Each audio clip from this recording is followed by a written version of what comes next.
Ernakulam life അടിപൊളിയാട്ടോ. കാരണം എന്താണെന്ന് വെച്ച് കഴിഞ്ഞാൽ ഞാനിപ്പോൾ പോയത് പനമ്പള്ളിക്കാണ്. ഫെജി എന്ന് പറഞ്ഞിട്ടുള്ള നമ്മുടെ തൃശ്ശൂരത്തെ ഷോപ്പ്, അവിടെ ഒരു സ്റ്റോൾ ഇട്ടിട്ടുണ്ടായി.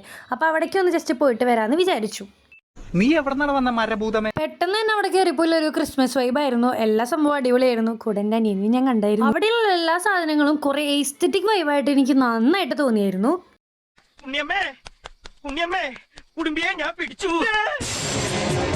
ആ രണ്ട് സാധനങ്ങളും അടിപൊളിയായിട്ടുണ്ടല്ലേ. ഇതിപ്പോൾ എന്താണെന്ന് പറയുക, ആക്ടിങ് സ്കില്ല് കൂട്ടിയതാ വീഡിയോ എടുക്കുന്ന കണ്ടപ്പോൾ എന്ത് ചെയ്യാനല്ലേ. പിന്നെ നമുക്ക് വിശപ്പിൻ്റെ വിളി വന്നു. വിശപ്പിൻ്റെ വിളി തന്നാൽ നമ്മളധികം വെയിറ്റ് ചെയ്യുന്നില്ല. പിന്നെ എറണാകുളത്ത് അതിൻ്റെ അടിപൊളി ഫുഡ് കിട്ടുമല്ലോ. അപ്പോൾ നമ്മളൊരു ചൈനീസ് റെസ്റ്റോറൻറ്റിലേക്കാണ് പോയത്. എന്തൊക്കെയോ തിന്നു. അമേരിക്കൻ ചോപ്സി, ഫ്രൈഡ് റൈസ്, എന്തൊക്കെയോ തിന്നു.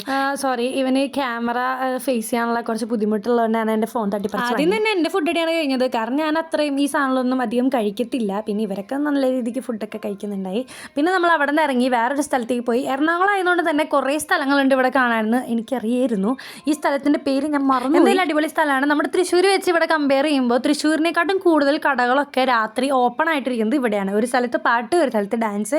ഇത്ര അടിപൊളിയുള്ള സ്ഥലം വേറെ. പിന്നെ അടുത്തുള്ള ഒരു പ്രശ്നം എന്ന് പറയുന്നത് ബിഗ് ബോസ് ഫൈനലായിരുന്നു. അപ്പോൾ അതുകൊണ്ട് തന്നെ ആർക്ക് കപ്പ് കിട്ടിയെന്നുള്ള കൗതുകത്തിലായിരുന്നു എല്ലാവരും ഇരിക്കേണ്ടായിരുന്നത്. പിന്നെ ഞാൻ ഇൻസ്റ്റയിൽ കണ്ടു അനുവിനാണ് കിട്ടിയെന്നുള്ളത്.